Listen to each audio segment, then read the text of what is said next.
People don't struggle. There's no need to struggle alone, not in this day and age.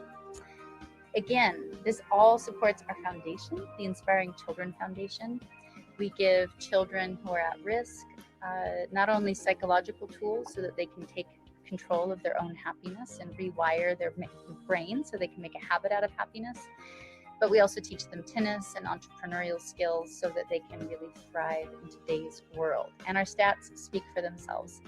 99% of our kids earn their own college scholarships. 90% of them are Ivy League. And we're the #2 tennis academy in the country. So this work works. So please donate. Every dollar helps. It all goes directly into the foundation. Thank you all for joining us. Hi everyone, my name is Cheryl Odell, and I am a youth in Jules Inspiring Children Foundation who personally struggled with their mental health. I used to struggle with severe depression and anxiety, and at the age of 13, I attempted to take my own life twice. But through Jules' program that's been arming youth with physical, emotional, and mental health tools for 20 years, which is wild, I was able to go on this beautiful healing journey in my life and really take accountability for my happiness and figure that out for myself. And I'm really grateful to be standing here at Stanford University as a freshman, happier than I ever could have imagined in my life. This is my favorite mental health spot. And super grateful for our partnership with One Mind as well, who has been an OG in the mental health movement and space, one of the world's largest research organizations for mental health. And just so grateful for the work that they do and being able to call them a partner of this event. And yeah, I just hope you guys enjoy it. And I hope you're able to take, a little piece of wisdom or some tools that will help you in your personal life, because I sure know that the tools I've learned from the people running this event have helped me. So it is with great honor that I get to introduce you to our next guest, Cheryl Burke, who is a star on Dancing with the Stars and a mental health advocate and lived experience expert. Enjoy. Cheryl Burke, professional dancer, podcaster, YouTuber, entrepreneur, wife, and Frenchie lover, and I will be your active session host for today. I am so excited to be a part of this summit. Mental health is so important to me, and I just love the work that One Mind and Jules Foundation is doing, which you can learn more about and donate by clicking the donate button that you see right here below, or you can go to the wellness-experience.com. I am so passionate about the work that we're doing because of my personal experiences, my own mental health journey, the trauma I've endured. We're just getting started, so I was waiting for a break to say hello. Talking about how I've overcome some of the trauma I've dealt with and currently just still dealing with to this very day. The incredible Cheryl Burke. That's why I am so ecstatic to be able to be a part of World Mental Health Day and share these incredible videos with you all. Coming up, Tone It Up trainer Stacey Thomas to lead you through a workout and yoga session. I'll see you guys later. Awesome. Let's see if I can mute it on my side.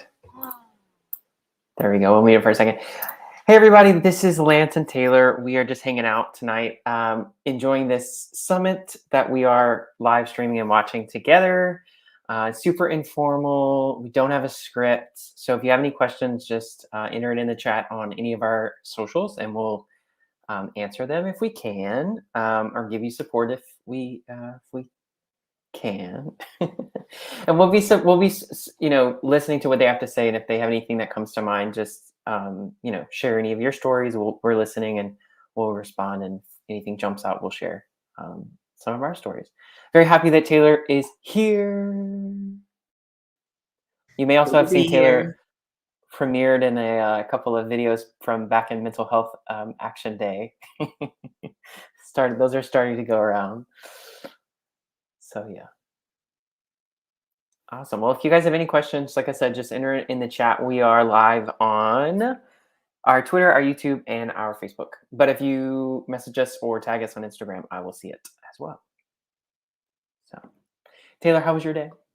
Oh, it's been going pretty good. Kind of lazy Sunday, just doing laundry and catching up on homework and stuff like that. Oh my. Yeah, I'm in grad school for nursing right now. That's right.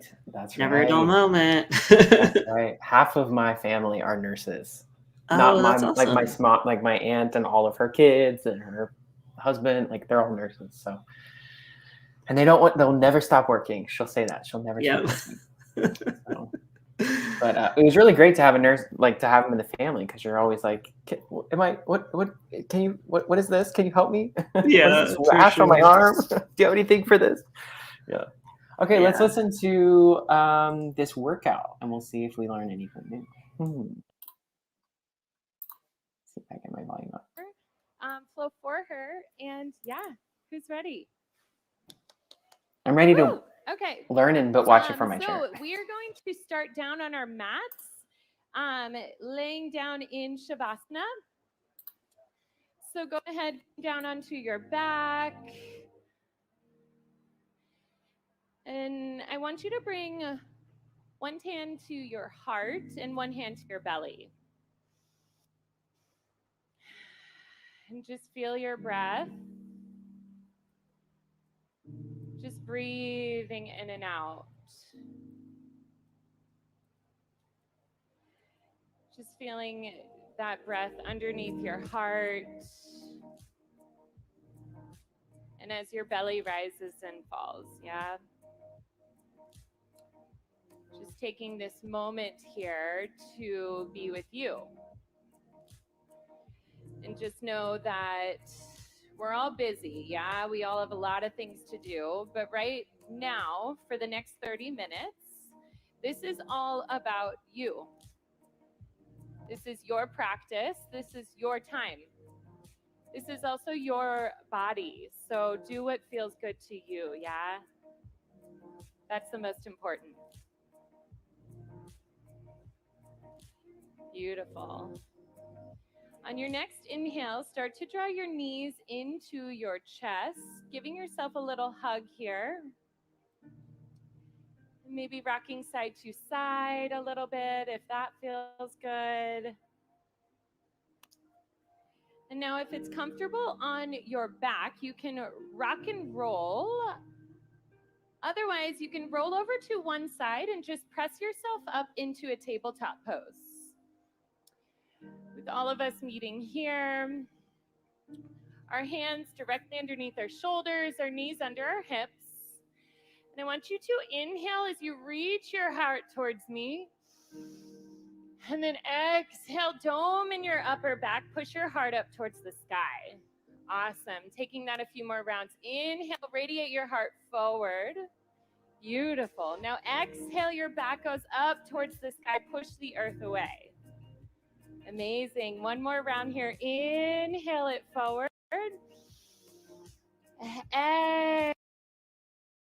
Exhale it out. Awesome. Come back into that crescent pose. Reach your arms all the way up. Keep your core super, super strong here, right? So that's going to be our basis here. Holding us in this twist. Inhaling up. And then exhale, twist it open into that crescent. If you did so on the first side, let's go ahead, bring your hands to your heart and find that deeper twist here. Awesome. Just keeping your feet really stable. Open up your arms if you did so on the first side. Amazing. Awesome. Now inhale, reach it up. Come back into that warrior two. Awesome. Find that heel to arch alignment. Beautiful. Everyone's doing so good. Flip your left palm. Reach it out towards me. Inhale, reverse it all the way back. Exhale, left elbow to your left thigh, reaching your right arm towards the sky. Amazing. Beautiful. Now on your next inhale, let's reach it all the way back, reverse it, straighten your front leg, and then exhale, come into this triangle pose. Utthita Trikonasana. Awesome. So your front leg is straight, yeah? You're using your core here to keep you in this pose. Awesome. Beautiful, everyone. Amazing. Take one more inhale. You're doing great. I see you. You're doing great. Now use that right oblique. Let's lift it all the way back. Reverse your triangle. And then exhale, windmill your hands down. Plant your right palm here. Let's lift your left arm up towards the sky. Awesome. Beautiful. So again, we're going to focus on this back foot here, yeah? So I want you to roll onto the knife side edge of your back foot, coming into a side plank, and you so slowly bring your left leg behind you, opening it up into a wild thing. Awesome. Beautiful. Take one more inhale here. Next exhale, plant your left palm, come back into that plank pose, move through a vinyasa, or you can meet us in downward facing dog. Awesome. Beautiful. Come down onto your knees. Grab another sip of water here. You guys crushed it. Awesome. I loved it. Who's having fun? Woo! Awesome. Yeah. Taylor, do you do any kind of yoga? Awesome. Great. Not like in a structured way, but I definitely do like a lot of stretching and stuff. I think it's real important to, especially when you're like at a desk most of the day, take some time to, you know, like in the morning, get up and move around, stretch your legs and arms out. I know this.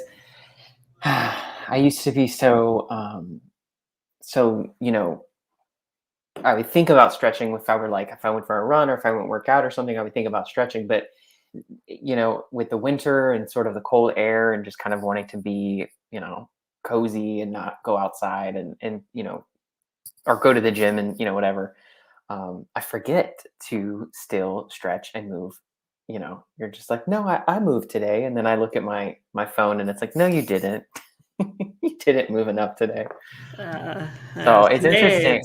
It's chill. Yesterday walked like 5 miles. I don't know if you live in the city, but basically from like Humboldt Park up to Andersonville. No, I'm not familiar with the Chicago area, but I mean, I've been there a few times. But yeah, I mean, that's amazing. Like when I mean, it's like a goal to hit 10,000 steps, but you know, yeah, it doesn't always happen. But I think, yeah, yesterday I hit like 19,000. So nice. Definitely had to stretch out after that. It was pretty slow this morning. That's nice. I know I had a friend visit, and I was like being a tour guide and taking him around, and I looked at my phone at the end of the day and it was 22,000 steps. But then the next day I was just mentally exhausted, I was like, I need a day of recovery. So there's a balance there that I need to find in these winter months of like pushing myself to be active, you know, for my mind and my body, but also like not too much because then you're just, okay, I'm gone, you know? Yeah. I can't even get off. Like I was like on the couch, like, no, my brain just, I think just that point of exhaustion, but yeah, I'm watching her. Definitely I'm slept curious. in. I know. I'm curious that with this event, if I want him to show us like what the audience looks like, because I'm sure, like, I'm wondering if there's like she's talking to people, so I'm wondering if there's like a crowd of people. Are they all out? Is it cold there? It looks pretty nice. I mean, I hope it looks really cold. nice. I know. I wonder. I'm not sure where this is hosted, but yeah. I remember back in college, I did this phase of hot yoga, which was really cool. It was like really, really, really cool. And I went to college in South Louisiana, so it was hot enough, but I would even then I would go into this hot yoga with a friend of mine, and we would come out like completely soaked and just like that was the best experience. That was cathartic, you know. Yeah, absolutely. My girlfriend, actually, she's a yoga teacher sometimes, so she's very into all that sort of stuff.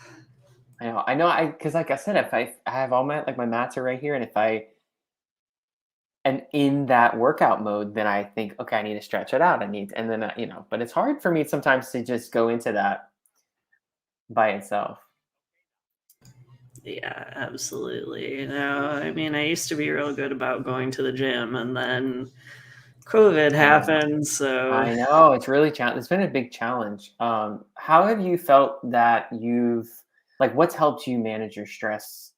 Especially you're in school, in grad school. Like I did the grad school thing too. I mean, how do you manage your stress through COVID and through, this time we're in?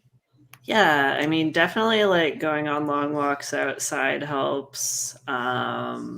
Making sure you like make intentional time to see your friends and loved ones, like That's a every hard one. Friday. That's really Yeah. hard, especially when you get swept up in your busy life, and then if you live in a large city, like, ooh, you think you live close to someone. I remember living in New York, like you think, oh, I live so close to my friends, but then it would take like 45 minutes on a subway train to get to them. So Yeah. then, yeah. No, it used to be every Friday we would go up to my friend's house and we'd all hang out in person. And then since the pandemic, we basically, we'll all get online on like Discord or something on Fridays, but it's just still like Friday night's boys' night. Like That's we're going to see cool. each other. That's really cool. Okay, let's tune in and see what they have going on. Let's see if I can get our sound going. And fellow dog lover, Katie Morton, who is here with me right now. Hi, Katie. Hi, Cheryl. It's great to be here. And I'm just so excited to be partnering with you on this dance program called Body Language. So, Katie, why don't you tell the audience why dance and body language, especially our dance program, is connected to movement and therapy, and why it's a therapeutic experience as a whole? Well, oftentimes when we are having a tough time, we're pushed into what's known as our stress response, otherwise known as fight or flight, right? And our body cues us up to take action, but oftentimes there's no action that we can take.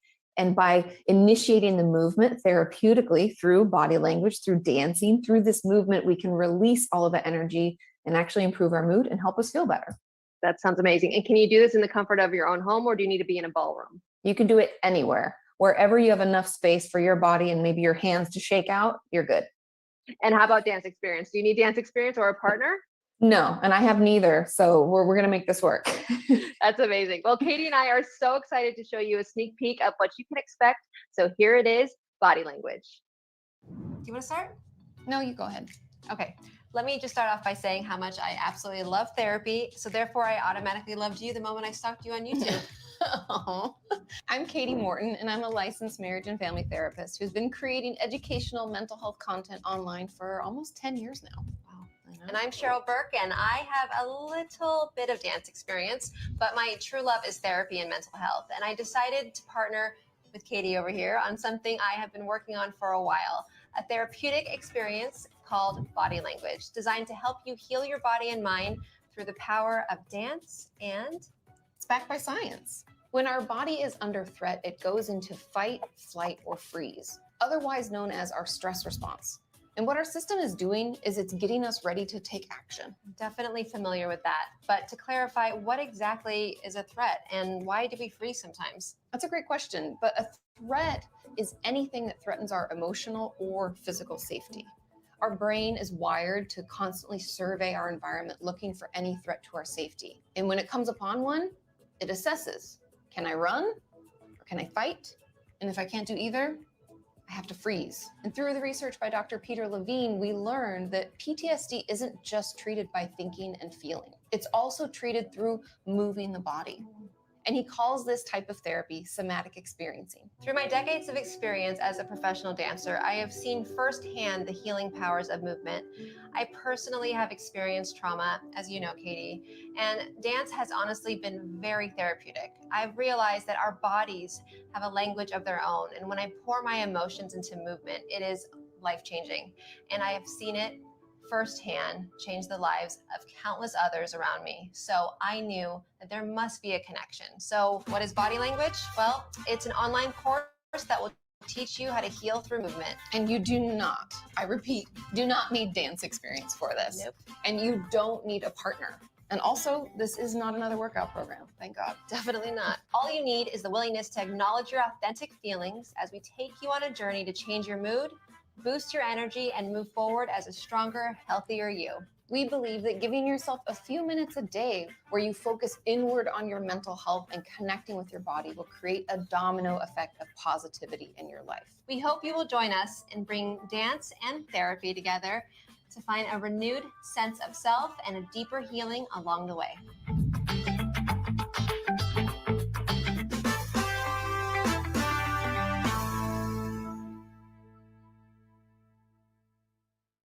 So we hope you enjoyed our sneak peek of body language launching very soon. And I'm so excited to announce that we will be working with the Wellness Experience by Kroger to bring body language to you all live in person next year. So make sure you stay tuned for more details coming up. Also, please make sure to check back on me and Katie's social media platforms, details posted right below, for new info about body language coming your way very soon. So next, we have one of Jules' favorite experts, Dr. Blaise Aguirre from Harvard's McLean Hospital. Blaise and our youth from Jules' Inspiring Children Foundation will share a simple meditation you can do anytime, anywhere, and do a Q&A to simplify this amazing practice that has been proven to improve our mental health. Also, please remember this is a fundraiser for two incredible organizations. To donate to One Mind or the Inspiring Children Foundation, click the button below or go to the wellness-experience.com. So one of the, or I guess the theme of this year, the theme is kind of bringing awareness to, I guess the word is inequality of mental health in the world. And that's kind of why I wanted to hop on here tonight, was just to, even if there's a few viewers, at least some, we can talk and we can share that advocacy for, access to wellness tools. And it can be anything from a doctor to a friend, or, a system, or anything. Because I think it's just, COVID has just been magnifying how, the stress of the stress, just the stress, you know what I mean? And just, it's magnified it. And it kind of, it's a little heartbreaking to know that there's so many people that, don't, like, I remember in college, like really, really needing some help, and it was so expensive. And it was just a barrier to access at that point. I remember not being able to seek help that I needed because I was like, no, I can't do that, So, I know it's not always doctors, but yeah. Taylor, have you ever seen that happen? Like, to you or any of your friends, like, ever felt like you didn't have access to the care that you needed? Yeah, absolutely. Actually, this year, since I'm on grad school and not really working, I've been on Medicaid, and I have been trying to get in to see a psychiatrist for 9 months. Wow. Like, just even making an appointment is so difficult. Like, it's disorganized, and like finding someone who will take Medicaid, and then it's a long wait, and it's, it's just very difficult. And I'm lucky that I have seen psychiatrists before, and, Right. I'm still on medication because my primary care is prescribing it. But I mean, Mm-hmm. I think even just a lot in my immediate friend group, people have like delayed seeing doctors or like seeking therapy due to financial reasons. And, it was a big moment when one of my friends got a new job with health insurance, and, was finally able to like start seeing a therapist. So yeah, I mean, that's definitely a huge hurdle to overcome. And that's one of the reasons things like NoStigmas are so important, because, an online support group like this, it might not be, an equal level of access to mental health resources, but it's free. And You're absolutely right. Absolutely. I want to listen to what these children are sharing, and then I have another question for you, if I can get my volume back. Let's see.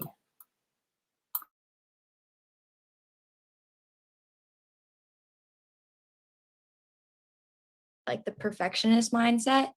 And so people like that are trying to do mindfulness think they have to like do it in this perfect way and be perfectly mindful all the time. And if they get lost in their thoughts, then they're mad at themselves because they got lost in their thoughts. So how can you kind of navigate that perfectionist mindset in mindfulness? And so we sometimes think of perfection as kind of some sort of judgmental ideal that we have in our head.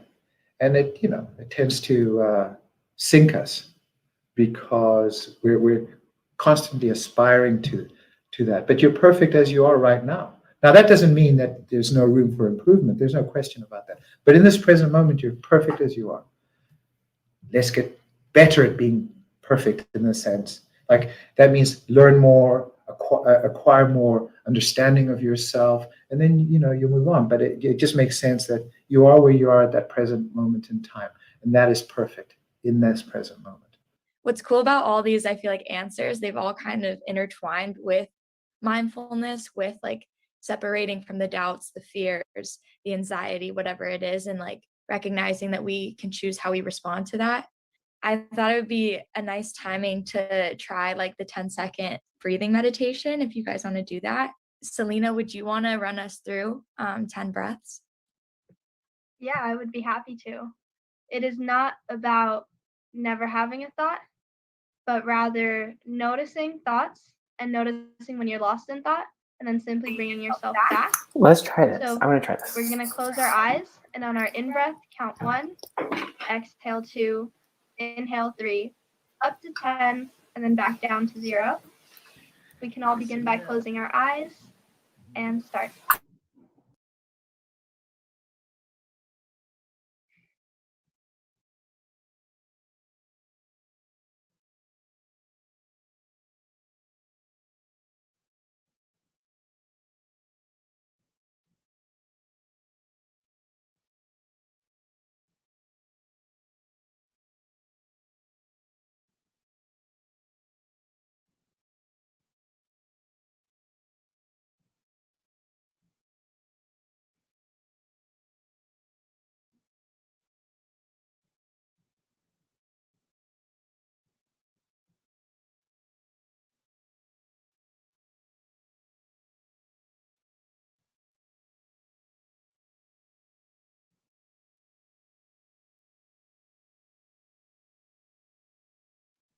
You can open your eyes now. And if you noticed yourself lost in thought, then fantastic, you did it right. You're human and thoughts come up. And by simply starting and engaging in that practice, you are strengthening your mental health, your ability to be present and aware and engaged in your life. Well, thank you so much, Blaze, for just taking the time to have this conversation with us. You've been really impactful in my life, so I'm just really grateful to know you. And then if you're looking for more mindfulness resources, you can visit our jewelneverbroken.com website, created by the singer-songwriter Jewel, with different mindfulness exercises that have helped her navigate her mental health. And our foundation also runs a Twitch channel called Inspire House, twitch.tv/InspireHouse. It is my joy to lead like little meditations and mental health conversations on there. So feel free to check it out, twitch.tv/InspireHouse. Wasn't that wonderful? I'd like to thank Dr. Aguirre as well as the Youth Foundation for being so honest, open, and vulnerable. To learn more about the Inspiring Children Foundation and One Mind, as well as to donate, make sure you click the button below or go.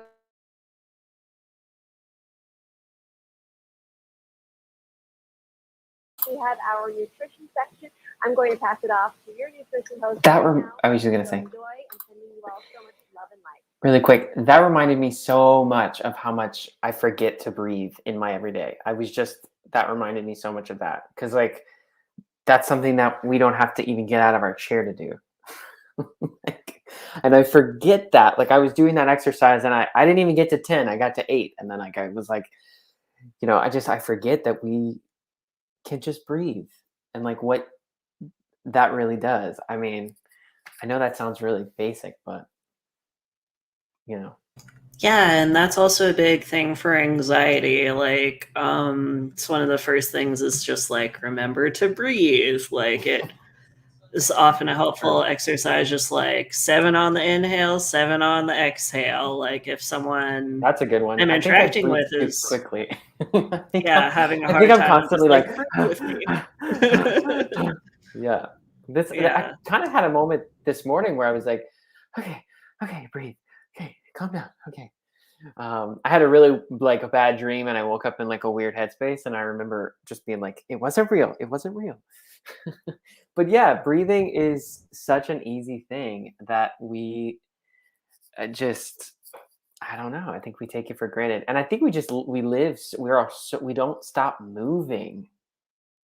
We never stop moving. We're always in motion. And for myself, like even when I'm not working, my brain is still going. Breathing is such a simple thing. Yeah, absolutely. I think also a useful thing was like I did take a bunch of voice classes in high school, and like that's one thing that is really like you have to learn the deep breathing and like how to control it. There And you it's go. like, Look at a that. lot of people kind of like raise their chest to breathe. It's like, and it's just really important to kind of like relax your diaphragm, breathe deep in your belly, and then exhale. But I'm holding my belly in. So that I know, and that's the I'm thing. holding it. How do I do that? It would like keep my belly in. You gotta just come to that point with yourself. That it's okay, I'm a human. I'm breathing. I'm okay. I accept my body as it is today, Yeah. and I need to breathe. Breathing is more important. Exactly. All right, let's see. I think we're going into a section on nutrition, which is interesting. I like to talk about food, but I always don't follow through. I go through like a phase of it, and then I go back to like, moderately healthy, but I'm like, oh, let me do that. I should do that. I should cook that vegetable. And let's see. Guess off the screen. Explore the notion of healthy eating and nutrition. First, don't forget to donate and learn more about the Inspiring Children Foundation and One Mind and the incredible work that they do. You can do this by either clicking the link below or visiting the wellness-experience.com.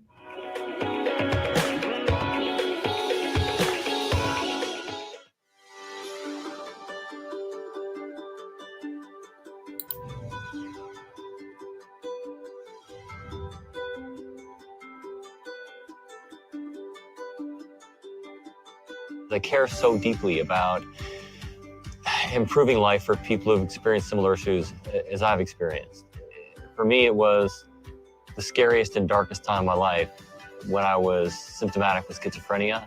I still experience glimmers of what I had experienced back then, but I can manage them now. I know how, and I want to help others understand how to manage those things.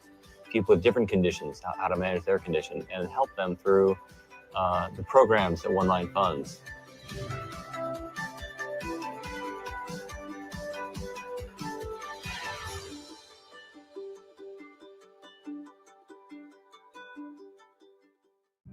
Tangentially, One Mind has also been working towards making integrative health accessible to all. One Mind has raised over $500 million in funds dedicated towards research and early detections for mental illness amongst youths. In the same court, the Inspiring Children Foundation has spent the past 20 years democratizing the tools for physical, emotional, and mental health for at-risk youth around the country via different grassroots approaches, also including project-driven learning. They take the most impactful tools from psychology and different principles and instill them and infuse them into the ecosystems in their day-to-day lives. Please join us in the fight to raise funds, awareness, and resources for those in need. Please consider donating by clicking the link below or visiting the wellness-experience.com. So for now, let's join us in getting ready to meal prep with Kroger and Bobby Summers.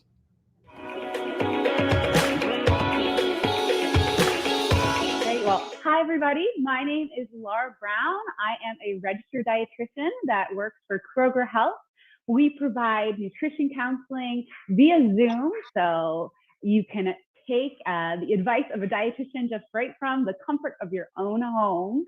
So definitely make sure to check out that service that Kroger is offering.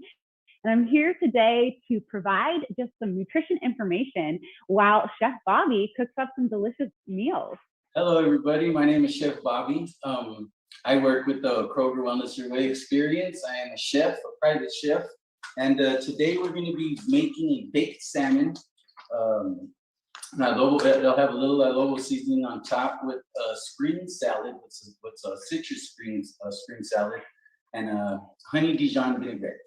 what I want to get ready to prep for you guys. It's going to be very simple. It's actually a very simple, very quick dish. I have some salmon here that I got here from the local Kroger that I actually use. This is my Bartonville Kroger. And I'm actually really good friends with the butcher and the baker and the cheese lady there. I do have a food business that my wife runs that I cook for. And that is a store that I use almost everything that I prep for my clients. I do live out in the country a little bit, so I do love fresh quality. I do get a lot of farm fresh quality from a lot of the farmers around here. But the Bartonville Kroger, they like to get a lot of stuff locally as well. So getting the stuff that I get from there is just like getting it from my neighbors around here. So right here, we have salmon. The salmon is going to be simple. We got about 3 to 4 servings of salmon a week is good enough for you. 2 to 3 about this size is going to be good enough for you during the week. And that's as far as you taking extra pills or anything like that. If you're one of those people that likes to just get everything out of your food, then this is going to be where your omegas are going to come from. Just get them straight from your salmon. There's going to be no need to take any extra supplements or anything like that. One thing I just pulled right there, I noticed that that's super good advice. So that is super good advice because I like to take supplements and I do omega-3.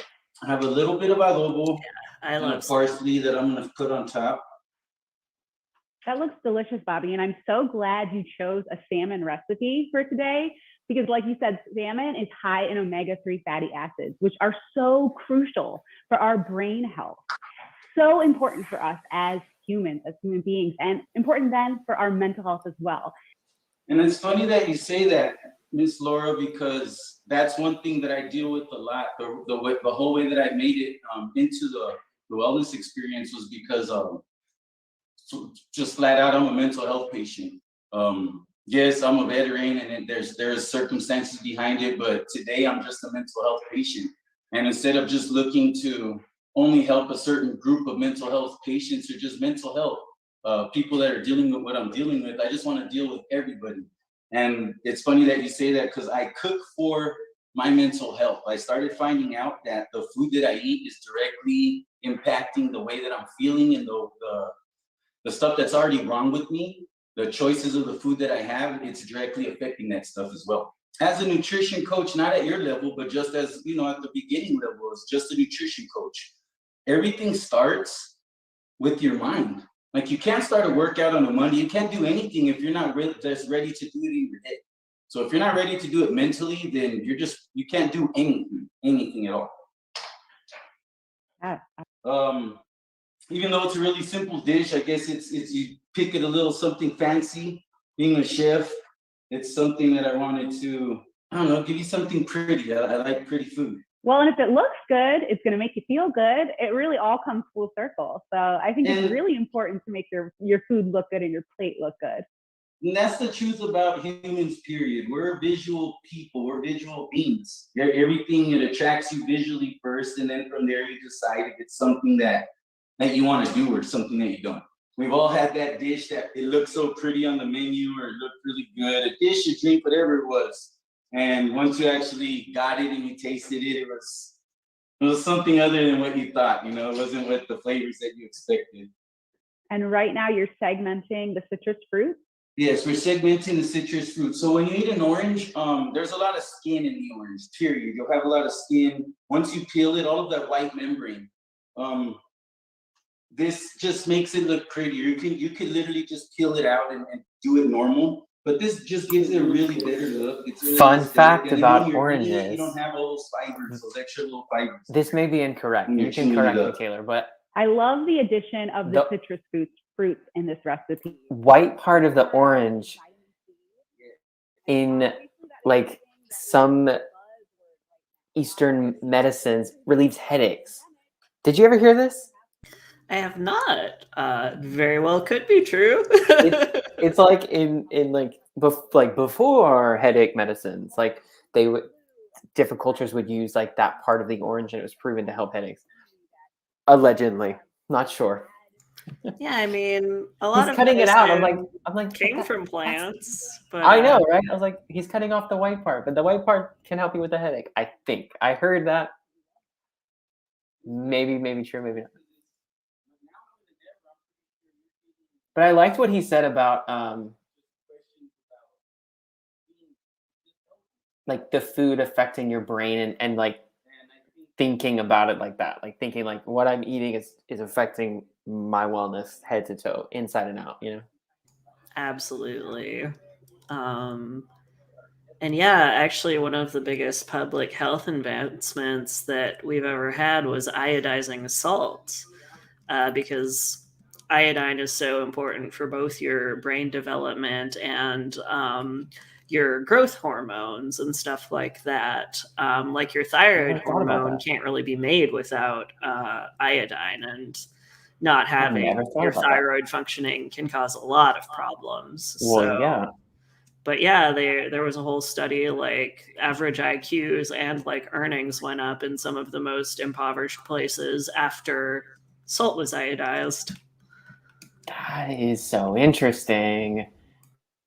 It's so interesting because then it makes me think like when I go to buy salt, now we have like pink salt, Himalayan sea salt, you know, like what is the salt I'm supposed to be buying?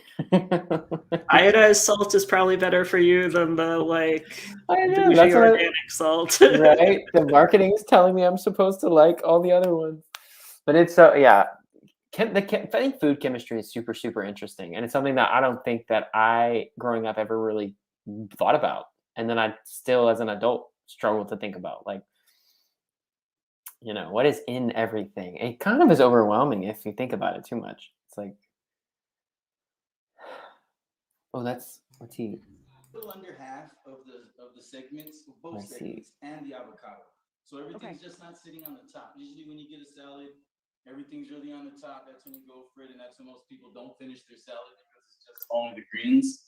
And this part right here is, let's see if I like to just mix it all the way in so you have everything with all of it. I love salad. That is a I'll be great honest. tip, to mix half of the ingredients in. I didn't used to and like then salads, top and on now top. I'm really into salads. The last like anything 10 years you of my can life. do to make those green leafy vegetables. Yeah, it's so funny taste getting really good older for you, and like now that when I eat a means vegetable, it's like, oh man, I can feel my body a little being bit of happy salad about dressing this. go a long way, because we want to aim for at least 3 servings of vegetables per day. More the better. Mm-hmm. But to be completely honest, most of the population does not get anywhere close to that. So if there's a way to make vegetables taste better for you, and that's mixing in some ingredients in a salad, using a salad dressing, using a dip, go for it.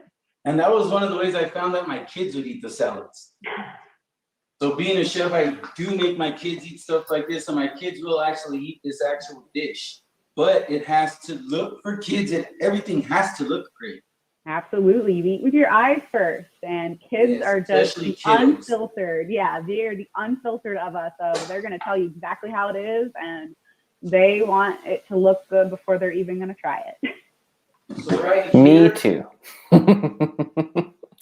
Balsamic is my new. I put balsamic on everything right now. Anybody, everybody has their way of making everything. I love a good balsamic vinaigrette. Everything and like being the best glaze, just way. like the more of a glaze. It just makes everything taste good. Even if I have like wine vinegar is 350 degrees. Oh, very good. Yeah. Didn't used to like vinegar too. Now I love vinegar. In my kitchen, I'm one of those crazy people who would absolutely just drink straight vinegar if that were socially acceptable. As you can see, I mean, look right inside. Some people say, you know, like apple cider vinegar has all these benefits. So I guess it depends on the vinegar. You just drink a cup of it. For me. I usually stick to putting it on a stir fry, but right. Normally, I would just let this rest. You want to just let it rest.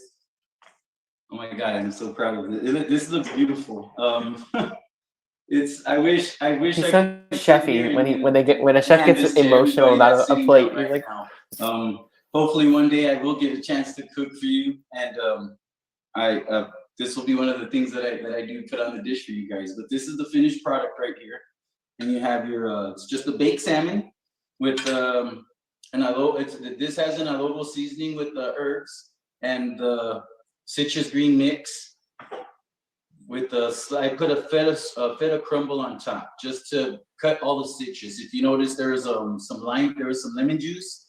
We had the grapefruit and the orange. That's gonna just sting a lot. So what's gonna calm all that down will be once you hit the avocados, and then the feta on there will make everything just sit on your palate just perfectly. I really enjoyed doing He just named thank you so much. many of my favorite questions things. or anything that I can answer. I would really love to. He had me at feta.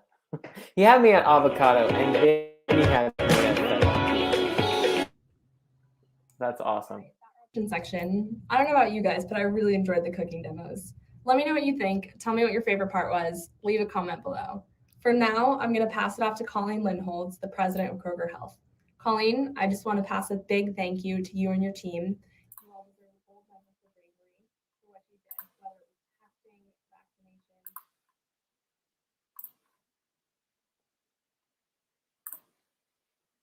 vaccination. There we go. I was trying to change over.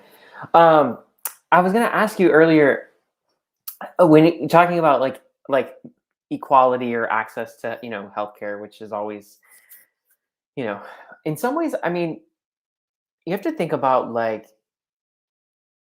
it's difficult, financially, I think a lot of times in America, all in all. I mean, I think we can say pretty certain that is the barrier, but I think I sometimes, have these moments, and maybe it's just because I'm an empath and can't help it, but I just, watch the news and my heart just breaks, or I want to go and save all the dogs and all the children and all the places and fix all the things. Yeah, I was just gonna say, do you ever stop and think about how many countries and how many places in the world, how many children, how many teens, how many BIPOC, queer, I mean, between bullying in the schools to social media to the stress of what that kids feel to to adults. I mean, it's just it runs the gamut of humans who are on the world, and financial isn't even a thing because there may not even be resources, period. Do you ever think about that, Taylor? Absolutely. Do you also stress about that? Because I do. I mean, I think the thing I would say about that is I took a class in high school that was kind of about environmental activism, and one of the first things she told us is it is very easy to get disheartened by just thinking about all the things that are going wrong in the world. And a lot of the time that disheartenment leads to inaction. It's kind of I can't change the world, so I might as well not do anything. Not do anything. So that's so true.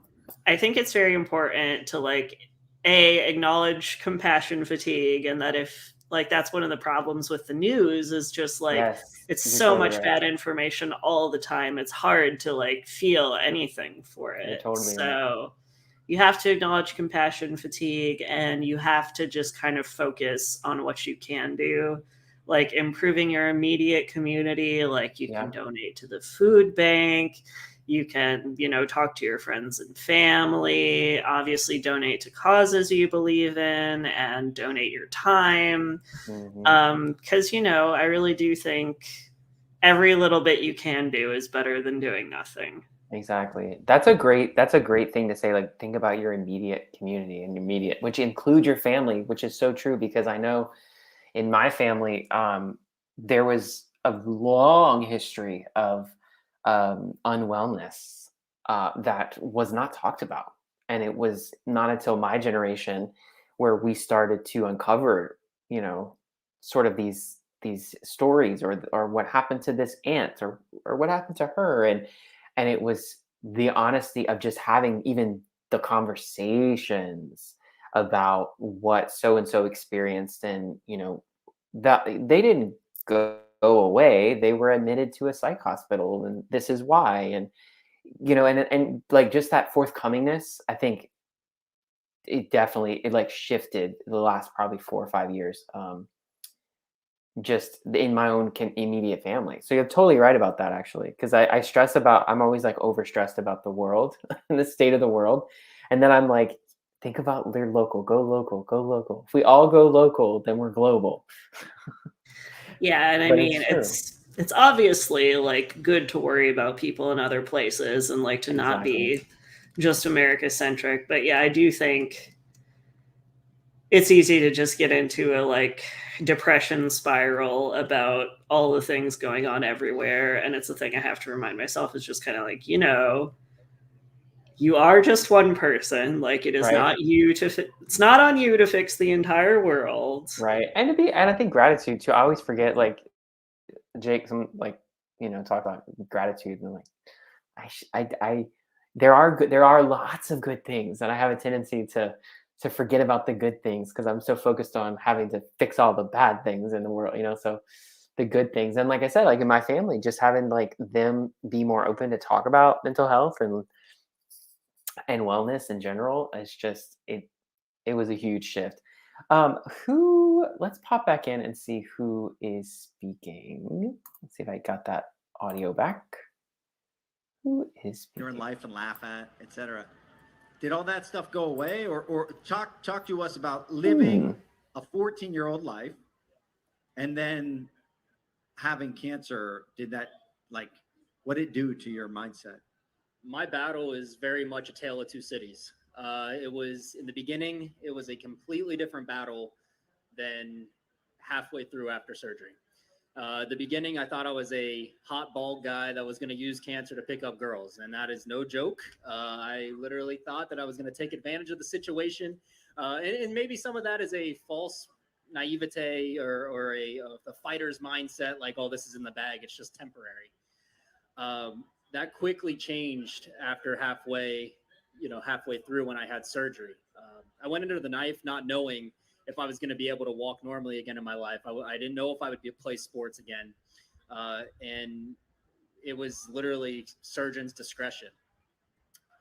1 inch of bone would have laid out the path for everything. And you kind of know, if you work out, that taking time off of a regimen, chemo being this workout, that it always hits you differently when you go a month back to it, right?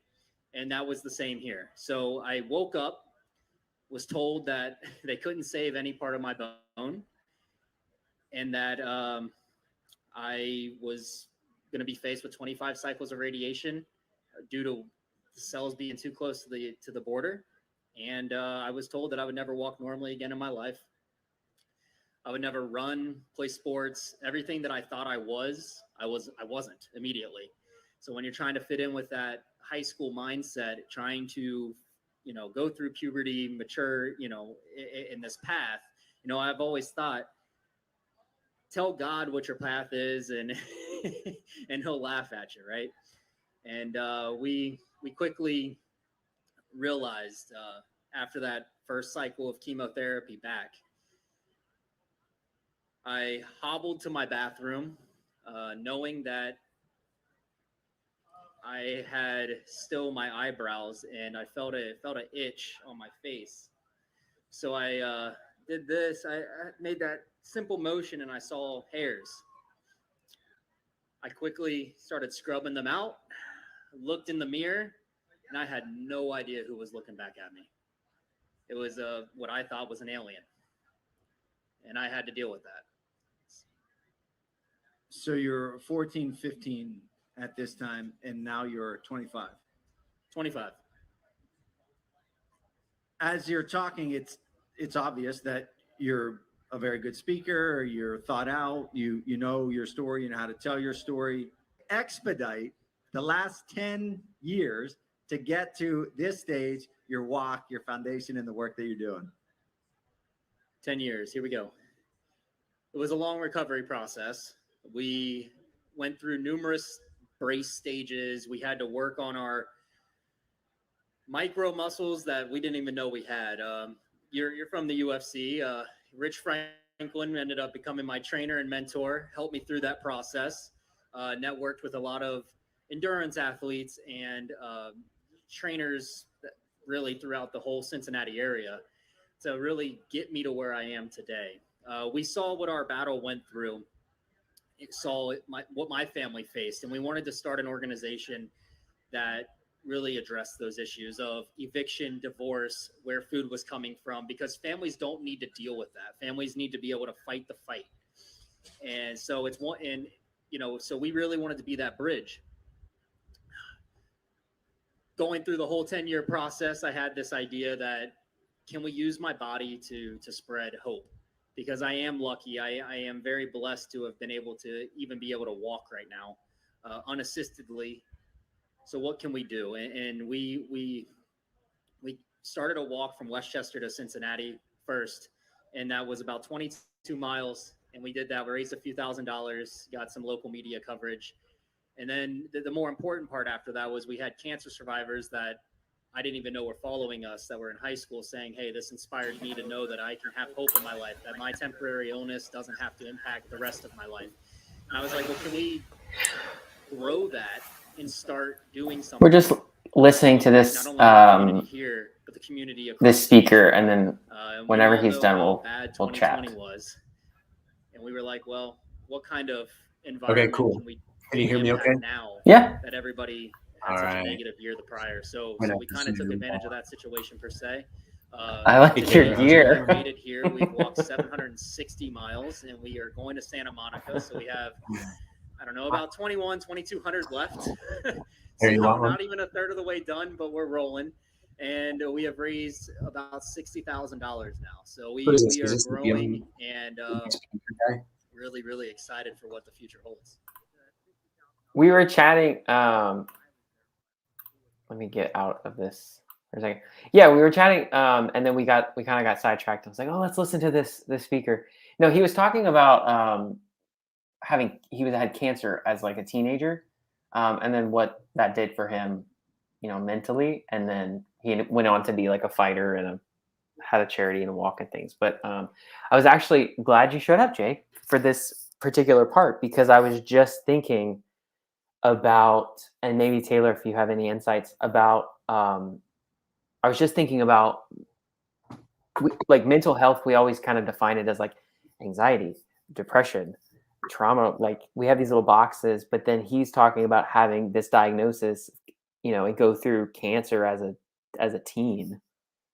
And we don't even think about like this co-occurrence of the impact on your mental health, that you have these other things happen. I don't know if any of you guys have had those experiences or friends that have had those experiences. Yeah, for sure. I mean, I think it's really common. Look at everyone, I mean, most everyone during the last couple of years with COVID and the pandemic, the co-occurrence of mental health, anxiety, depression, social isolation has led to, I think, a lot of mental health challenges for many, many people. And I think that's why you're seeing such a surge of conversations about it right now, because people who previously, didn't have a personal experience with it, maybe weren't, in a vacuum, like had a mental health challenge, or never did. And then it was kind of brought to light by COVID, are suddenly like, oh, wow. I had a conversation with someone a couple months ago. What is time? I don't know time anymore. Who was like, this is what you're talking about? Like, this is what anxiety is? Holy crap. I had no idea this is what you've been experiencing. And I was like, see, it's not a joke, man. It's exactly. real. Exactly. No, it's hard. And you know what though? It's something that I don't think necessarily is pertinent to like this conversation, but my grandmother who passed last year, she had cancer twice, and this time was the end. But the doctor put her on an anti-anxiety medication, and we all were like, why? What? She's what? And then it was watching her and her journey, like really as tough as she thought she was, like that there was a part of her diagnosis that, it affected her in a way that I had never seen growing up. I had never seen her, not be able to sleep because she was so nervous. And you know, so I forget. I just always forget. I think I get that railroad vision of like diagnosis equals, you know, these boxes, and I forget about all those people that have these other health concerns. Let's pop back in and see what they are saying.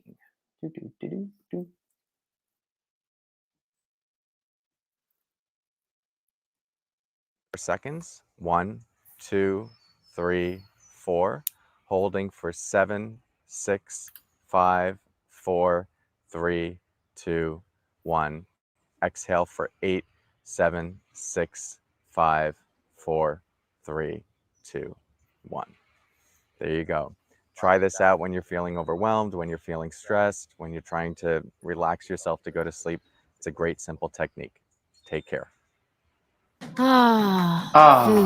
We all love it. From the picky eaters to the family feeders, the first graders and the celebrators, the wine and cheesers. No, we actually were talking about this earlier. Taylor and I were talking about this earlier of like forgetting to breathe in our everyday lives, and how breathing is such a fundamental part of our existence, but we forget to do it.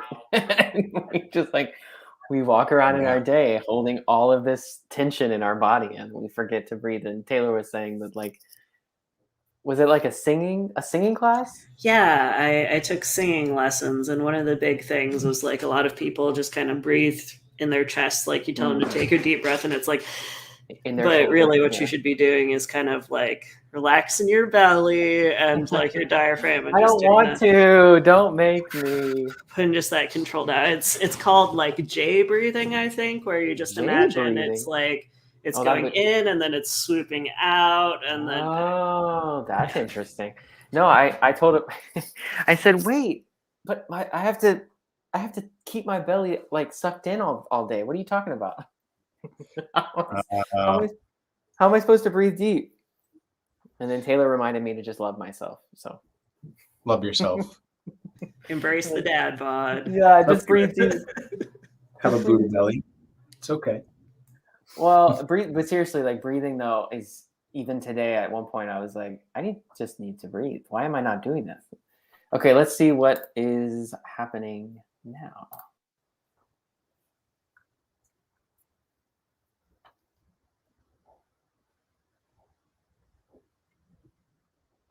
Looked up to your family, and I have a theory that when they saw John F. Kennedy become president, they thought, well, wait, he can do that, I can do anything. That's right. And as a result, we have a family full of entrepreneurs, and the Kennedys are like a big deal in our household. Jewel and I have a youth foundation called the Inspiring Children Foundation, and about, I don't know, 2007, 2008, my Uncle Vince and Aunt Alicia brought our kids to DC, and your father, he must have spent hours with our children, not 1 year, but 2 years in a row. And he brought them in his office, and he had the dog there, you know, beautiful dog. And he would sit back and tell stories about what he felt was the most meaningful part of his career. And he said the civil rights legislation. So you had a very unique opportunity to work hand in hand with him. He was in the Senate, you were in the Congress. What would you say, looking back, is the most meaningful legislation or work experience that you had when you were a politician? My dad spent his nearly 5 decades in the Senate really meticulously going after, how do we better implement the Civil Rights Act? How do we pass a Voting Rights Act? Because he was there then, and he was an instrumental part of that. How do we amend the Voting Rights Act to make sure it takes into account this, this, and this? How do we get the Fair Housing Act? How do we get the Fair Employment Act? How do we get the Americans with Disability Act, which of course is another extension of civil rights? And then here I come. And I was the sponsor of the Mental Health Parity and Addiction Equity Act, which in my view was kind of the next generation of this fight, because it said that people with brain illnesses shouldn't be treated any differently by their insurance companies than they would be if they were being treated for a medical or surgical issue. People of color, much smaller percentage of people are getting the mental health care that they need. But giving kind of some basic tools is helping mitigate either existing issues or issues that are just starting, especially now with COVID. I know you've done a ton. Are you seeing that mindfulness and meditation and exercise and family connections and those things are having, is the research showing that that makes a difference? Well, there's no doubt that your ability to mediate your own emotions and feelings by first identifying those feelings and then not reacting to them, that's just a powerful tool. When I'm a person in long-term recovery, which for me means that I haven't not had to drink or drug since February 22nd, 2011. But I go to daily meetings and I learn from others who are also in sobriety, how do they cope with stresses in life? And it's not hard to figure out who the winners are and what they are doing to be successful. And they're doing all of those things. They're exercising because we know what a big stress reliever, good exercise, aerobic exercises. They do, 12-step recovery, if you are active in it, is essentially cognitive behavioral therapy. It's you overriding your feelings to do things you don't feel like doing and then getting stronger as a result. And that may seem like so elementary, but no one gives us the guidebook for life, unfortunately, in school or even, as parents. And so we have to learn things that just make our lives a lot easier to live if we learn them earlier in life than if we learn them later on. But either way, it's good to know them. And no doubt that prayer, meditation, exercise, healthy eating, definitely enough sleep. And good social interaction and and that takes work. All of those things take work. And of course, there's a reason why there's something called the 7 deadly sins. Sounds familiar to me.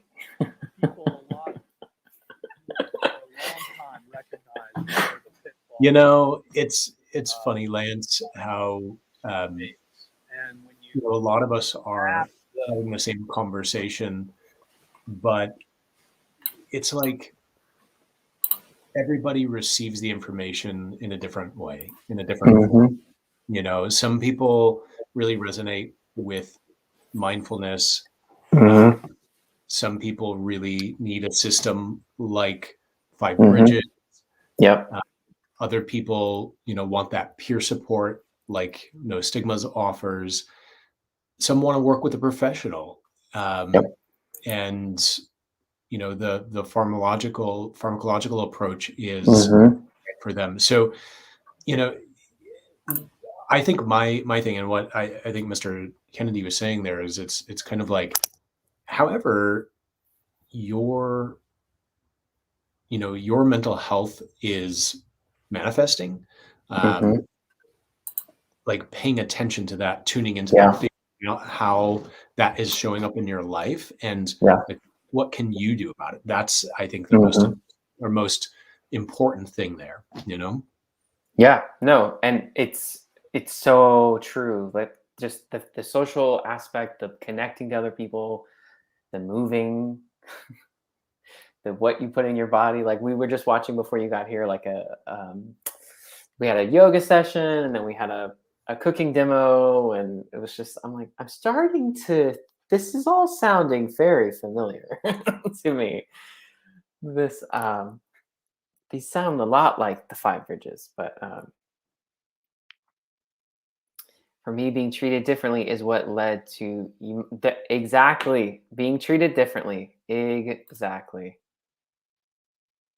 Wow, that's so true. Being treated differently is what led to my mental illness. Yep. Yeah, and I think it's like such a cultural thing when we, in a family, in a community, whether or not someone has their mental health challenges addressed or stigmatized, it makes the difference between, for some people, you know, something that they can live with and mitigate with, you know, a holistic approach versus a severe mental illness or something that someone self-treats with drugs, alcohol, or even death by suicide. How we're treated at a young age, how we perceive ourselves, how others, you know, treat our mental illness, like that sets a trajectory for how we're able to deal with these things. And I mean, and you know, look at the homeless population, look at the prisons and the jails, and the way people grow up and the way that their mental illness is just not addressed. Not addressed. And where it leads. 100%. Taylor and I were talking about, well, I was saying, I feel the pressure on myself some days where I'm like, I focus on all of the things in the world that are wrong, that need to be fixed, and all the people that are hurting, that need help. And Taylor reminded me, like, think local. Think about just your immediate vicinity, like the people that you have an impact on in your immediate vicinity. In my family, it was exactly what you said. It was like about 5 years ago, starting to uncover the history in our family and starting to understand why that person, why we don't talk about that person, or why did that person only live for 20 years? Like, what's the story there? And you start to uncover it, and then you're like, oh, okay. It's just a game changer. It really is a game changer. And, you know, being from a small town, being from a really just, we do things a certain way, and we always do things a certain way. And we're, you know, it was a huge shift in our family to be transparent and to talk about, you know, things, which I think sets up all of my nieces and all of my cousins for them to be, this is what I'm feeling today. This is where I am today, you know, and for them to go to school and for them to have hopefully a more peaceful life experiences, I hope, because they're seeing that modeled at home, you know. It's such a big thing. I want to see what else he's sharing. Let's pop back in.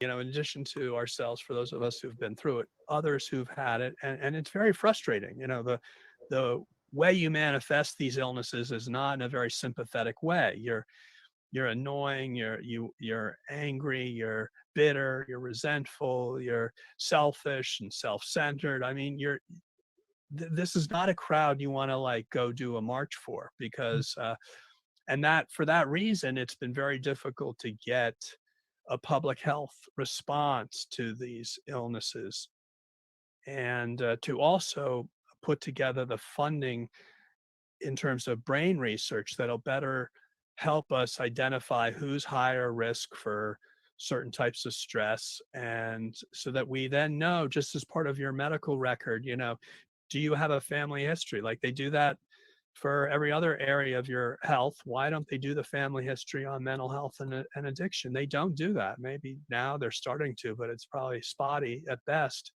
If we take that mindset, we can apply it to these illnesses, and I think have demonstrably the same, if not better, effect.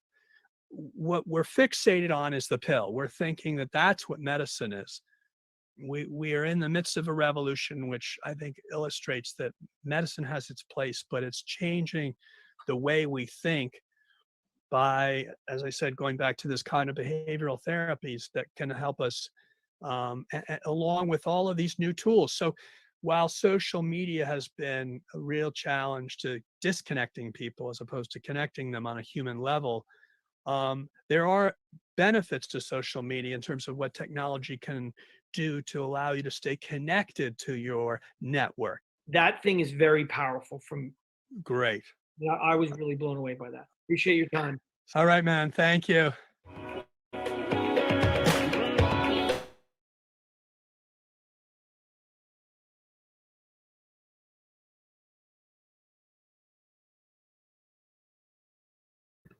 You know, it's really interesting. I was just waiting for you to tell me what you thought. Yeah, I mean, I think it's so interesting to tune into events like this, and I think conferences in general, days like this when there's kind of a gathering of minds, and it's just um, it's just wild to see like how like across the globe um, there's like this awakening, this Mm-hmm. this time of I think just really understanding the depth and breadth of mental health. It's like we've been talking for so long about, the fact that mental health and physical health like can't be separated from each other, Right. that we're Right. whole beings. And I think we understand it cognitively, but the integrative wellness approach is still just it's not mainstream. And Right. I look at myself having lived in, Chicago and Los Angeles, and surrounding myself with like-minded people in this kind of wellness culture and community where people, have really generally, I think, access. Yeah. Now I live in a rural area, and it's really wild to kind of understand the disparity between, Yeah. access. And obviously within, in inner city environments, there are people certainly without access, but, Right. in, Right. kind of culture, um, we're having these, conversations more and more. And obviously social media is connecting us to allow for these conversations Right. in a wider range. And so, it's these ideas that like, hey, it's not just about popping a pill and fixing your brain. It's not about lying on a sofa and regressing, to your, childhood trauma. Mm-hmm. It's about a lifestyle that is inclusive of Totally. everything. No, Totally. a person experiences. You cannot Totally. separate your emotional experience from your physical pain, Yep. from your trauma, from what's going on in your brain. Like it is all interconnected. And the fact that like, the point about going to a doctor and them Getting your for an annual exam, them not having your mental history. health Right. history. It's interesting. Like we do that every time I, see a new therapist. Mm-hmm. Like we go through that process. Exactly. Why are we not doing it? There's except for general vague questions about, Right. How are you feeling today? Or are you thinking of killing yourself? There's not any kind of in-depth analysis on, hey, is there, Right. Which is also like, it makes me wonder too, if whenever you start, I mean, especially with like GPs, they're obviously trying to take care of you as best that they can. So, if there's a medication that has these really wild side effects and they're wanting to make sure that it doesn't react to some trigger in you, but it's okay. Kind of covers one base, but doesn't really cover all the bases because you're not really getting the full picture. No, we were actually, let me tune in. Is this Frankie Grande? Who is this? Let's check it out.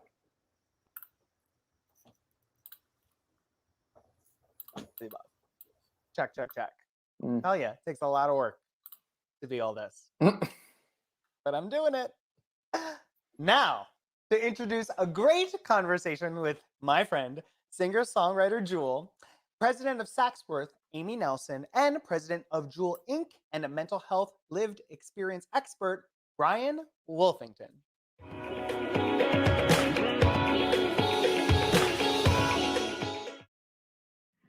So I've had the privilege of working with Jewel for close to 7 years now, and one of the original visions was for her to democratize wellness, to bring the tools that she discovered to become physically and emotionally and mentally strong to the masses. And this festival, the Wellness Experience by Kroger, was the dream that came true. And a big thanks to American Greetings for their support and their sponsorship. But I feel really privileged today to talk about the thing that I think got Jewel really excited the most, which is mental health.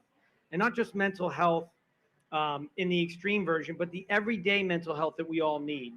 So I'd like to turn it over to Jewel. What motivated you to get into mental health and to create this festival?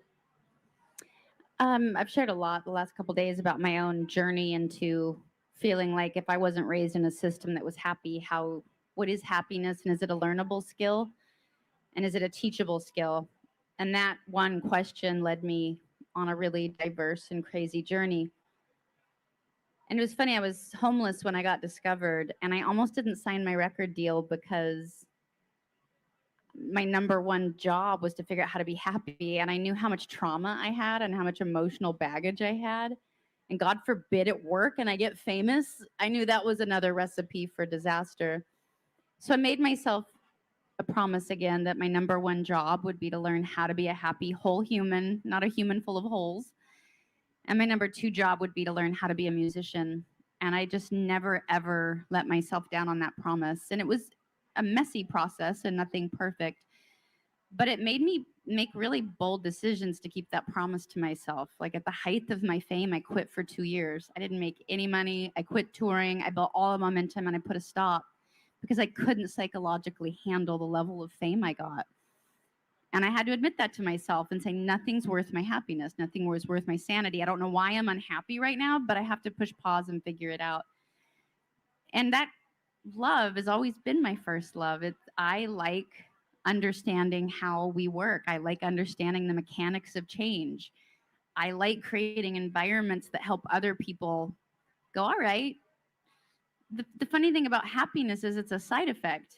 You can't try to be happy. It's not a destination like France and go, I found my way to France and I'm never moving. Happiness is a side effect of choices and decisions. And so the only way to do it is experiment with your choices and your decisions. What's motivating those choices and decisions and seeing if it results in happiness. And we have to look at that as a framework because it doesn't come in a pill, sadly, and it doesn't come in a like, and we're learning the hard way. So Amy, you've been an everyday employee, a company founder, CEO, and now president of Saks Works. We're talking about mental health in the workplace. People here might say, well, I can't go to my boss. I can't talk about my mental health or my emotional challenges. They might use that against me. As a leader, what would be your tips for an employee to seek out help from their company? So I think I can talk about it both as a leader and as an employee because I wasn't always leading companies. I was a lawyer working at a law firm. I was a lawyer working inside a company. So I know what it's like to be on both sides of this equation. And I always felt as an employee very afraid to talk to my boss or any of my superiors about my own mental health or if I needed a break or how I felt because I thought they might think, well, I'm not very productive or I'm not very good and they should replace me with somebody who doesn't want to talk about their mental health. But ultimately, I discovered that if I found people within the organization that I knew I could identify with and who would care and not use it against me at work, that I could talk to them and say, look, and it could, you mentioned this, and I think we can think about mental health as this very expansive, scary, scientific even concept. But it can really just be also, I need to sleep more, right? I need to make sure that I'm getting 8 hours of sleep a night, or I need to make sure that I have time to cook healthy meals so that I can bring it to work as lunch. And for me, that kind of manifested in talking about needing a little bit of flexibility and using my health as a way to discuss that with people. And so I would find people within a company that would listen to me and hear me. And then I would provide some tangible, simple solutions that didn't cost money to the company. And I think that's a really great way to start talking about well-being and health at a company. And it can be like, okay, make sure we have a refrigerator in our workplace so we can bring our lunch and put it in. And, that might cost a little bit of money. That was a bad example, but like it's a small amount of money. And so things like that can really just start to add up to really create change within a company. And then I also think you should seek out companies that clearly care. When I became a leader of a company, it was very easy for me to commit to caring about my employees' mental health and making decisions that I thought would benefit them, from having, meditation options within our companies to having paid parental leave. We have, at my former company, we had a paid grievance leave, which I'm sorry, if I can't give my employees 5 days if there's a miscarriage or a death in their family, I shouldn't be in business, right? And I feel that basically about all companies. And so finding companies that really care is important. So I read this amazing article in the Wall Street Journal, and they highlighted some pretty startling facts. Happiness levels are the lowest in history. Anxiety and depression has doubled, and that was before COVID. Since COVID, 4 out of 10 people identify with having depression or suicidal ideation. So bringing mental health into the workplace is really a necessity right now. And the Wall Street Journal said in the next 10 to 15 years, the corporate America and the school system is going to have short meditations, gratitude practices, emotional and mental fitness, self-awareness tools, even forgiveness, apology, and conflict resolution tools. And that emotional well-being should be as important as physical well-being in the workplace and in schools. Now, they're saying this is going to take 10 to 15 years. I'm looking at what you're doing. You have a wellness festival that's doing that. You have a school curriculum in Ohio that does emotional and mental fitness. And with Saks Works, you're bringing in that curriculum into corporate spaces now. How do you feel? Like, describe what a Saks Works or a corporate environment or ecosystem that's emotionally, mentally supportive looks like. You know, I have to go to like the macrocosm really quick. First of all, we can't wait 15 years. I don't doubt that, you know, for it to become just a really standard knowable thing. I get that. I get that timeline. But we can't wait to start building it because the pain point is now. People are trying to kill themselves now. It's unacceptable. We can't accept what America, what the world is defining as success if we're wanting to kill ourselves. Like, what did we lose when we left our villages and became an urban species? You know, villages think in holistic systems and everything was closer and we didn't silo everything. And one of the side effects of urbanization is our doctor became strictly for a metaphysical body and it was in a building. And then there was school and it became in a classroom and it moved into that building. And our humanity got siloed as a side effect of urbanization. And somewhere in a matter of a few short generations, we forgot as a species what to do with pain. Pain's part of life. It's not like that's new. We've always had our hearts broken. We've always suffered trauma. It's not new to humanity. So in a matter of 4 generations, I'd call it, we lost what the heck to do with it. That's sad. And so we have to put the village back into the systems we have. I'm not here to tear down capitalism. I'm not here to tear down school systems. I'm not here to do any of that. I'm here to just insert a layer of curriculum into pre-existing systems that help bring the humanity back because we're humans. And we can't keep asking people to show up to work and leave their mental health at home. And we can't keep expecting women to be one thing at home and a different thing at work, or men. And the roles we get asked to play as leaders without the vulnerability, it's too hard to dissect ourselves every day up and show us a different person for my school and then show up to a different person for this friend group and to show up as a different person for my parent. We have to get these systems working holistically again. So because there's not a lot of people that have thought about wellness and breaking down what is it and what is happiness and what leads to happiness, generationally, we kind of get the need for it as a country, but we don't know what it means. It's kind of like this, I mean, what does mindfulness even mean? It's a weird word. I define it as being consciously present. That's it. I'm consciously present, and that means now I can show up in the present moment and figure out what to do. Doesn't mean I'll know what to do or that it'll be comfortable, but the first step is you got to show up first. And our society's building us to be distracted. So for me, where I feel really privileged is, for whatever reason, my whole life has been about this very topic. How do I change? I don't like how I feel. I don't want to kill myself. What do I do different? And just figuring it out and writing it down and taking notes. And then how can I help scale that through existing companies? You know, like with what Amy's doing, what Amy was already doing with her other company, which was, how do I serve the whole person? Because it's a win-win. If you're an employer, if you're an educator, if you're a company and you're trying to solve pain for your humans, they're going to show up more loyal, more dedicated, with more bandwidth, because they're not thinking about killing themselves or the divorce they're going through. It gets to all be part of the discussion. And it's easier than companies think. It's little things like just leading a meeting with vulnerability, being like, you guys,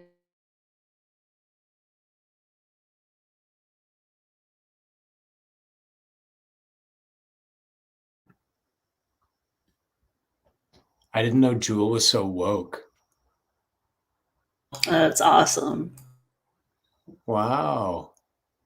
I was like, yes, all No, of that. yes. No, because then I was like, it's gonna start repeating. No, but I just want to hear what you thought about the village, that village, like comparison, and like 4 generations we've lost the village. What y'all thought about it? Taylor, what do you think about that? I mean, I don't have a ton to say besides like that was very interesting. But like, okay, Taylor, are you from a city or have you ever been in a rural? So I did grow up in kind of like rural-ish communities. I've been in Chicago. Okay, that makes 3 since, of like, us. That makes 3 of 2011, us. but yeah. Okay. So you know what she's like when she means like the simple life, like that simple. Because like where I'm from, it would literally be like there would be people who would come with their little medicine bag and they would take care of everything. You know, it's like in the house, deliver the babies in the house, fix them in the house, give them the herbs and the things in the house, and Yeah, I gotta say the simple life's not for me, but more power to But it's interesting. I think the point of it is, you know, what we've lost in the urbanization, what we've lost in taking multiple generations out of a single home. Mhm. We've lost that tribal knowledge, and we've lost the ability to be able to take care of ourselves and take care of one another. Mhm. And now we're largely dependent upon these systems, dependent upon the government, dependent upon our employers to take care of us. And I think that they play a part, but the onus needs to be on us as individuals, on our family units, on our communities that are nearest to us. And that's what I think we've lost. And it doesn't have to mean a rural old school environment.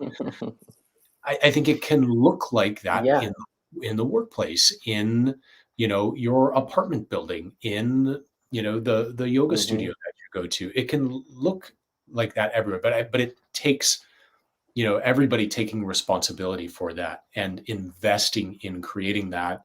Right. You know, it's this kind of like this sense of like everybody in it for themselves, and I'm just going to do me and take care of me to the detriment of everybody else, leaves people behind. And then what happens? We have this huge division between the haves and the have-nots. Exactly. But what if we collectively lift everyone up?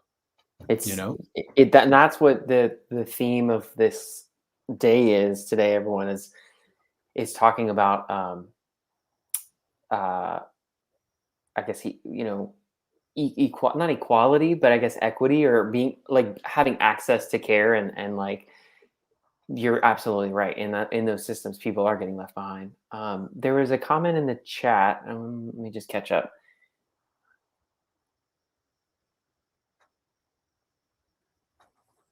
Oh wow, Kelly, I'm so sorry. So Jake, do you see the chat? Yeah, I see here. I don't want to put it on the screen. If maybe you can talk to Kelly and give her some.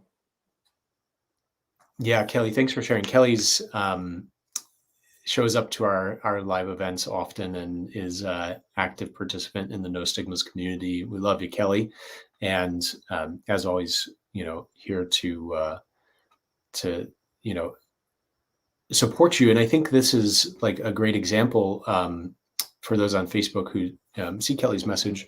You know, it's about this idea of being left behind and kind of thrown out with the trash when it comes to, you know, community, to family. And I think this is where I'm a huge advocate for.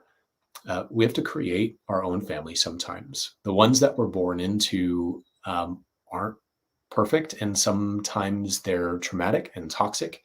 And unfortunately, we may not be matched with the right family at birth, but we get to create and choose the family that we want. And sometimes that's necessary. It's a hard process, and I do not encourage anyone to do that alone. I think working with a therapist or working with people who have been through that themselves is really important. But sometimes that's the hard truth of going out and building the community that looks like you. I often say, like, this world was not created for me, for like, I don't fit into the systems. I didn't go to college and follow a typical career path. I had to create my own, and it was really tough. But now I surround myself with all these people who get that and who don't judge, and that makes all the difference. Yeah, I also have done a lot with like kind of creating my own family and support group, and even my apartment building. It's very focused on like mutual aid and community. And, you know, I think that is kind of one positive effect of the pandemic is there has been a lot more focus on like, you know, mutual aid. You got to help your neighbors. Like we got to take care of each other. And I was trying to read the rest of Kelly's comment. Kelly, I'm sorry. Do you guys see all of it, or is it just after physical pain too? I was trying to get on Facebook to see it. But yeah, I was going to ask you, Jake, like in those situations, you know, I guess too much to avoid punishment, right? No, I was going to say in those situations, you know, if you, like, I'm reminded of this when I was a freshman in college, there was a girl who became like internet viral because she was screaming at the Pizza Hut worker over a pizza, and everyone thought that she was insert whatever here. But me, I felt, and not that I'm somehow like I was like, okay, haha, and then I stopped and I said, no, she's not well, because I know what that feels like, and I know and I identified with her, and it just makes me. I remember she was the next year living in my dorm, and I was an RA, and I was very much aware of like telling her RA and telling her like we have to fight for people and go against the grain when those moments happen, because she literally became an internet meme. And I went to a huge SEC college. Like, she became an internet meme in 2009 or whatever, 2008, 2009. And like, that was a big deal to like be a meme, but she was this meme, and it was heartbreaking. And I made me angry that people would bully well into the like university years. Like, you would hope that would grow out of them, but they just bullied her. And it was like, I don't know. So just speaking to like people getting left behind and that, and like going back to this local like impact you have on the local level, I say, you know, anytime you have a chance to like give someone a hug or tell them that they're supposed to be here, we should, you know, and that's our little way of advocacy every day. I agree with that. And, you know, and that can look a lot of different ways. You know, Taylor, you're an ocean away, and, you know, we get to hang out a couple times a week usually. And we work together, and there's peer support that happens in that environment. It doesn't have to look like a traditional family unit in order for it to be valid. Absolutely. Yeah. And, you know, there's that whole phrase like blood runs thicker than water, but people misinterpret it. Actually, the original one is the blood of the coven is thicker than the water of the womb, which basically means, you know, I've never heard that. With your own built family a lot of the time. Wow. When you're born into. I've never heard that. That's interesting. Yeah, isn't it weird? It's like gotten twisted into the exact opposite of what the original one was. That's wild. Yeah. Taylor, in your witchy ways. I had no idea. I do know several witches, lovely people. Lovely people. Well, with the All Hallows Eve coming up, it's a good time to align ourselves with those who speak that language. Wait, let's catch on what this story Cool. is. I went about my entire day and I was completely fine. I went to class, I was hanging out with my team, we had practice, everything was fine. And then on the car ride home from my school to my apartment, I just got in my car and just started sobbing the entire way home. And I had realized that it was like yet another milestone that I had to live without having my mom there. And it was just kind of like the first day of school. So I think that whole week was really eye-opening for me mentally because it was probably the first time where I just didn't feel anything. So I knew at that point that I really needed to get help so I could start emoting like I would normally do before any of this. And what'd you do? Like, let's say someone's going through that, right? And they're 14 or they're 28. What did you do? Like, how did you get help? You're at college. What did you do? How did you get it? Yeah, so I was actually fortunate enough to have a family friend who was a therapist. And I am still very stubborn. And so my one stipulation to talk to a therapist was that he or she had to have gone through some type of trauma. It didn't necessarily have to be to the same magnitude as mine, but I definitely felt that whoever was telling me that my feelings were normal had to have gone through something similar. Because had they not, they really would have no idea how I was feeling or what I was doing was the right way to go about it. But I definitely look back on, I mean, I still see a therapist, but I definitely look back on when I first started and now, and how much it has actually helped me internalize a lot of what's happened in the last year and a half. Tell me, like, how's it helped? What are some of the things? What was the first thing that helped you? Do you remember, like, wow, like that helped? The first realization, the talking it out with somebody or doing some of the things they suggested helped? So I think for me, what was the most eye-opening at first when I started was she would always talk to me about how past experiences and situations kind of like shape how you think and shape your perspective, and it all kind of comes back full circle. And I remember she was asking me a lot about my childhood and how my relationship was with my mother, and it kind of all came back full circle when we had one of our last sessions before I moved back home. How I don't have any anger or resentment towards the situation because I never saw that growing up. Like anytime I ever even saw my mom, like it was very rare that she was upset or unhappy, and she would never come home and badmouth anyone, even if like she had the worst day ever.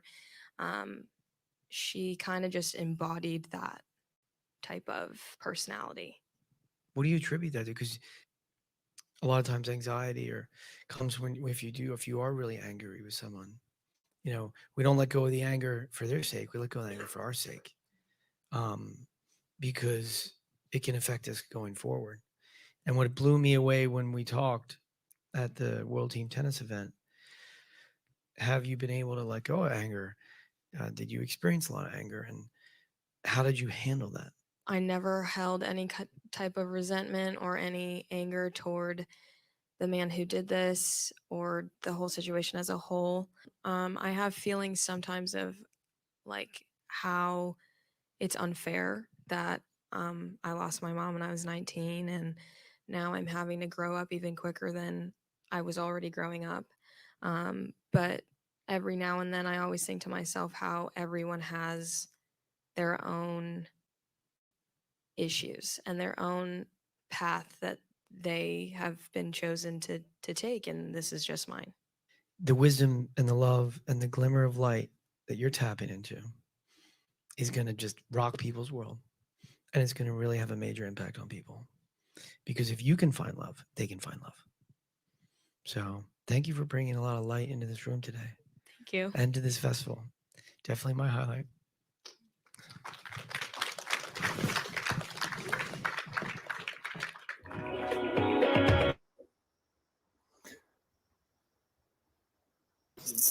It's an honor to be celebrating World Mental Health Day. And again, a thank you to Oh, okay. Yeah, that I know we only caught like the tail end of it, but it was starting to get to my heart. Getting to my heart. It was getting to my heart. No, like I think that anger part of like not letting go of anger sometimes is something that I don't know where I don't know where it comes from. I'm sure it's something I picked up from the way I was raised, but this is what's right and wrong, and I'm going to stand my ground, and that person is wrong, and like that anger that builds up that just becomes anxiety that builds up that just it does not serve anyone. Nothing changes, and then it doesn't make me a better person. That is something that when bad things happen and you try to rationalize it and then you get angry about it, and it's like at a certain point, like the anger is only making you sick. It's not solving any problems, and it's not taking whatever pain away. This is such like a complicated, challenging topic for me. Anger has been had such a presence in my life since my father's suicide when I was 6 years old. And I mean, that was like, it's on report cards, like he is an angry boy. Also like misbehaves and doesn't pay attention and is a class clown. But that relationship with anger, I mean, it followed me through my entire life, and the way that it manifests in my life, I think like certainly like festered into other things, anxiety, but I acted out a lot. I was constantly, it was just, I grew up in a house where there was a lot of yelling, and that was how people express themselves. And I carried that through. And it was interesting because there was one time in school when I yelled at someone, and I realized for the first time that that's not how everybody communicates. And it was, I started to feel like very different and very, bad about that. And I mean, out of anger, I've done, just, I think, horrible things. And one of which like landed me in jail and with a felony. But I have done a lot of work around anger as well. Mindfulness and working with a therapist. And the most interesting thing that I learned through that process about anger is that anger in and of itself is not a negative thing. Anger can, if honed, can right injustice, can be used for righteous purposes. Yeah. When it's turned inward or when it's turned against a person, that's when that anger or acting out because of it becomes something that can be really incredibly harmful. Right. And once, and this was, maybe 4 years ago now, that I really did some intense work around anger. In my current relationship, pandemic, going through miscarriage, anger came out again in such a visceral way. And with my wife, it's been incredibly triggering and damaging for her. And and it really pissed me off that I was having anger problems again. Exactly. I'm angry that I'm angry. All of this work around it. Why is this coming up again? This is solved. And I think that's the big thing that I kind of realize is like, oh no, like just like any journey with yourself, any self-care, any, mental health challenge, like you still have to work on it. You still have to do maintenance. You still have to actively engage in that process of channeling anger into positive, into positive outlets, and to do things to mitigate it. Otherwise, it continues to get directed inward or outward at people that you love, and it's incredibly damaging. I was just watching a Netflix movie last night that was incredibly triggering for me. It just circled around grief, and I was just it hit me. But there was a line that was about anger, and it was about that exactly what you just said. One of the doctors, he was a vet in the movie. He said, like a wise vet, he was like, anger has a way of like either eating us from the inside or we project it onto all the things we love, and it destroys all of them. And it's just like, yeah, my dad is and still to this day is a very angry man. And I totally relate to the way that you grew up and the way that you saw family communicate, and that 100%, it's tough. I wonder what this interview is about. Let's pop in.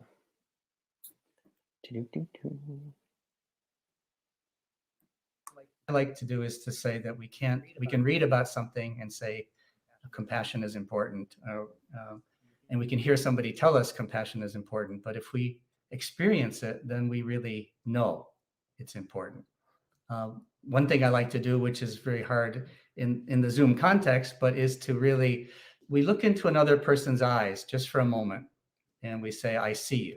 And this is something that has a very deep cultural context, not only in East Asian culture and with the greeting, the namaste greeting that many people know, but also in South African Zulu culture, the words Salbona and Ubuntu, which also have this sense of, I see you, I am here, and this is how we become human beings, by coming together. Well, I can say, I see you, Professor, and I see your presence, which is beautiful. I see you, and I am here. And Sensei, I see you, and I am here.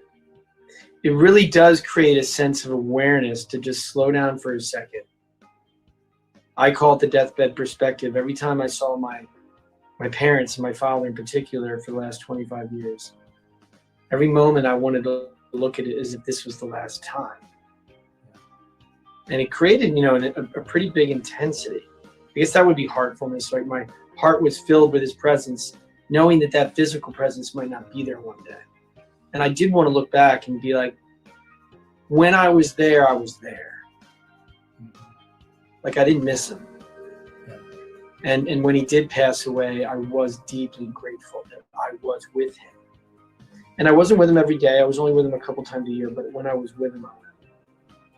How did you learn to integrate heartfulness into day-to-day living? I mean, a lot of people are moving fast. Integrating it into work was something that was difficult, because my main work context is a university, which really doesn't value what I do as much as the value of put on science. And so it has been a struggle in that sense to bring my beliefs into a system that in which it's not prioritized. But I feel like the important thing is simply to see the human connection and to be able to speak the language that people are speaking. And so in this context of the university, it means speaking an academic language and to show that There are many forms of knowledge, and I think the universities are expanding in that sense of recognizing women's knowledge, indigenous knowledge, and that's true for mindfulness, that there's an evidence-based research basis for saying that if we do introduce this into schools, then it will help. It helps learning, and it helps people to stay in school. Many students tell me that that's how they are able to stay at the university, because of this attention to the things that mattered most to them. And so I think if we can speak the language of the people with whom we're working, then we can communicate and be understood that the importance of what we're doing in many different contexts. But yeah, thank you for asking. Thank you, sir. Bye-bye. See you soon.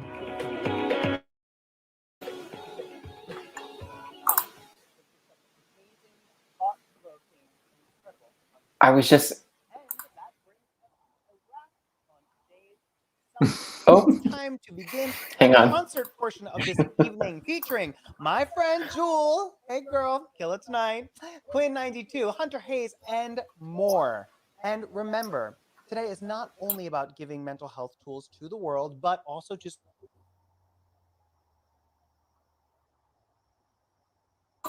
I was just thinking about the. My brain stopped for a second, but I was just thinking about the. I see you. Like that is. Oh my gosh, I should say that to myself. I should say that. I should say that to myself every day. I see you.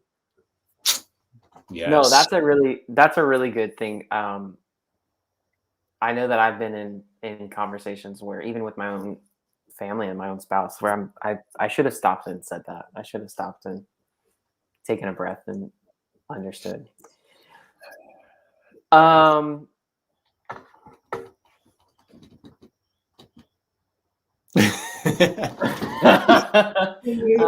train of thought just got distracted. Okay. Anyways, thank you guys. That's a wrap. They're gonna do their concert. So if any of you guys are watching and you want to go watch the concert, fun fact: I grew up with Hunter Hayes. Look at I'm that. I'm not a name dropper, but I just think it's really cool because like he's in my family photo albums. Like when he would like play the accordion and we'd go down to like the river, wherever he was playing at the pavilion, and he would be singing Cajun music and playing the accordion, and my grandmother and his grandmother were hanging out. Yeah. I don't think he would remember that. I don't think he would remember anything that I just said. But I know for a fact that my grandmother would take like magazine clippings and be like, "Oh yeah, there's Hunter." I'm like, you didn't take that picture. Oh my gosh. But anyways, thank you so much, Taylor, for being here with us. It was really awesome. And thanks for having me. Yeah, hopefully between the three of us and the event, we were able to advocate in our own little way. Yeah, and I just wanted to say to anybody who's watching now or in the future that at NoStigmas, that is what we attempt to do, is to make sure that everyone is seen through their challenges, whatever they're facing. We have a peer support community. We have training programs and resources, and our goal is to really create that environment, help empower people to be advocates for themselves, for others through peer support, and for the cause. So if you are in any way seeking a community, come and hang out with us. We're here, and we're excited to include you in our community as well. And if you're someone who is really struggling right now, and you are maybe feeling like you might want to give up or take your own life, I want you to know that there are resources out there for you, and you don't have to go through that alone. It's okay to talk about it. It's okay to ask for help. It's okay to get the attention that you need for that. So please don't carry that alone, that burden alone. That's something that you can reach out and share. You can text the word ally to 741-741. It's there on the screen. You can also call the Suicide Prevention Lifeline at 800-273-8255. That's 800-273-TALK, and get help 24/7, 365. Please don't go through it alone. We're here. We believe in you, and we will continue to do that until you're able to do that for yourself. Awesome. All right, that's a wrap. Thank you, Jake, for coming to our watch party. Whoop, whoop. Thanks, Lance, for hosting this. This is great. You're welcome. Just now it will be forever immortalized on the interweb. On the interwebs. On the interweb will know. Anyways, have a great rest of your day. If anyone's watching, have a great rest of your day, and we'll see you next time. Bye. Take care, y'all. Bye.